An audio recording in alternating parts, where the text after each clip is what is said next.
que les personnes handicapées ont des droits. Et si elles ont des droits, c'est tous les Camerounais qui ont des droits. Et il serait gênant que certaines personnes bénéficient des avantages liés au respect des droits des personnes handicapées. Donc, il est normal que les personnes handicapées puissent prendre le taureau par les cornes et faire entendre leur voix à travers tout ce qu'elles font au quotidien, que ce soit sur le plan politique, que ce soit sur le plan sportif, que ce soit sur le plan économique ou formation, éducation.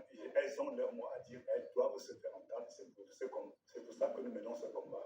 À l'approche des élections présidentielles, est-ce que vous rencontrez des barrières qui vous empêchent de participer pleinement au processus électoral? Donc, avant 2009-2010, c'était un peu difficile, mais depuis pratiquement ces années-là, la plateforme Inclusive Society of Persons with Disabilities et d'autres partenaires sociaux tels que Elections Cameroun ont décidé de prendre le taureau par les cornes et d'amener certaines personnes handicapées, à amener les personnes handicapées à avoir des accessions accessibles.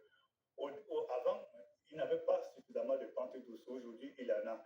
Les bulletins en braille n'étaient pas imprimés avant. Maintenant, il y a des efforts qui sont faits.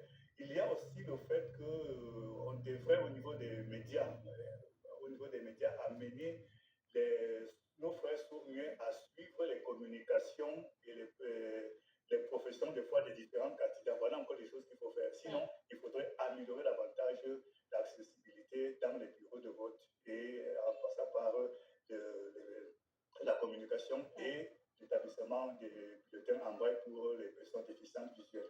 Alors pour terminer, le slogan « Rien sur nous sans nous » revient constamment dans vos sorties. Qu'est-ce que vous voulez dire par là? Nous voulons dire par là qu'on ne peut pas nous faire coiffer par d'autres personnes en dehors de nous-mêmes.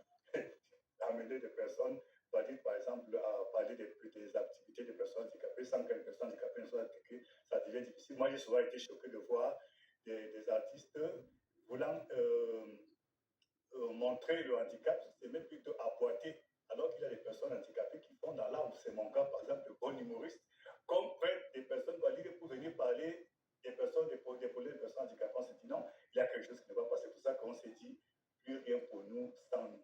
Eh bien, nous rappelons que le Conseil national de la communication également demande aux médias d'intégrer le langage des signes dans leur programme audiovisuel en cette période électorale. Didier Onana, journaliste, merci infiniment d'être passé au Midi News. Merci. Yoti Kale, vous avez la suite. Yeah, we'll continue this newscast.